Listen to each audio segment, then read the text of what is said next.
Top U.S. food imports by origin and country, and you'll be surprised that we even import fresh drinking water from the island of Fiji. The United States is a big maker and seller of food, but did you know it's also a major buyer of food from other countries? Because of the weather and changing seasons, some foods can't be grown here in the United States enough to satisfy how much we want to eat. So many of the foods we see in grocery stores actually are imported and coming in from different parts of the world.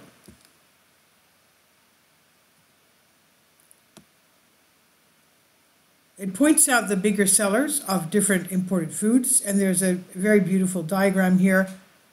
The tomatoes, avocados, strawberries, cherries, blackberries, cranberries, and the countries they come from.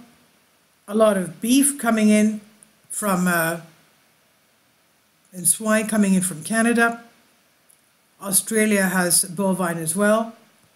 And we even have parts of fish, fillet, and frozen salmon from China. Now, the types of imported foods. In 2020, the U.S. will get about $148 billion worth of farm products from other countries. According to the USDA, this number went up to $194 billion 2 years later, 2022. About half of everything the U.S. buys from other countries is stuff like fruits, vegetables, nuts, and similar things we grow in gardens. There are also other big groups like sugar and exotic items, meat, grains, and oil seeds. And now let's go through each group, see which 5 foods come from a single place the most. Fruits and vegetable imports. Since the year 2000, the United States has been bringing in more fruits and vegetables from other countries. Between 2011 and 21, around 44% of the fruits and nuts we eat here are imported, and about 35% of the vegetables came from outside the United States. Mexico leads the way in sending fruits and vegetables to the United States. In 2020, we brought in tomatoes from Mexico worth $2.5 billion, which is about 31% of all tomatoes traded worldwide.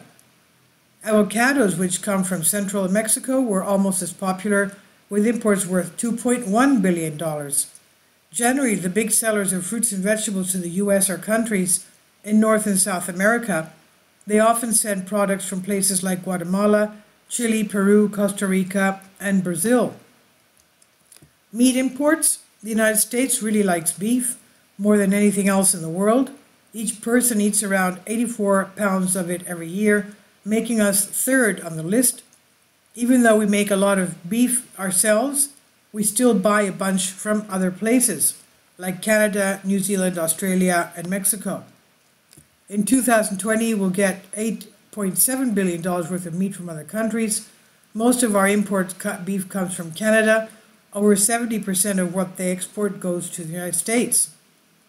Unlike fruits and vegetables, the places we get our meat from are spread out. We get billions of dollars worth of from countries like New Zealand and Australia. Seafood imports.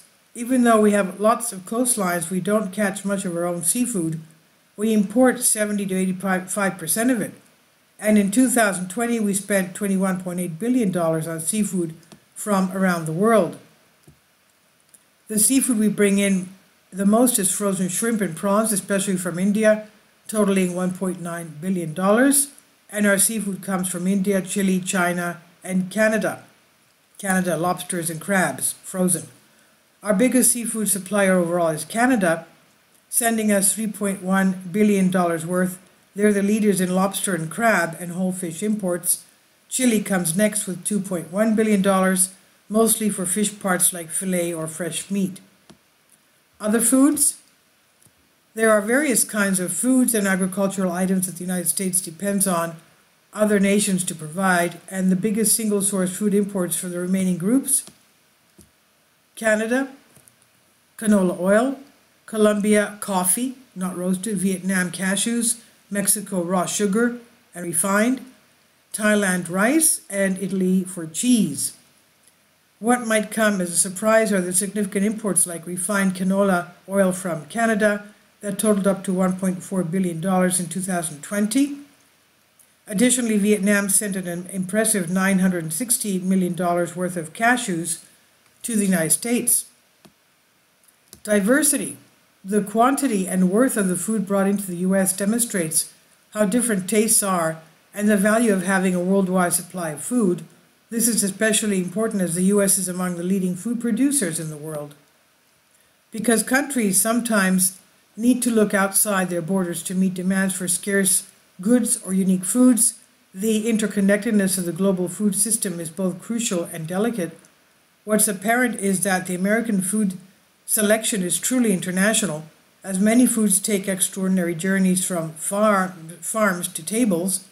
Meanwhile, Mayor Eric Adams of New York revealed that at an event for the Mayor's Office in Climate and Environmental Justice that New York City will track the carbon footprint of residents' food purchases. This is on Great Game India. Please leave your comments and thank you for your support. Please support my Patreon account. The daily posts are 5 videos daily and they are totally different from what I have on my YouTube channel. Thank you so much for your support and that you find all my content so interesting. You'll find the Patreon account details in the description box below.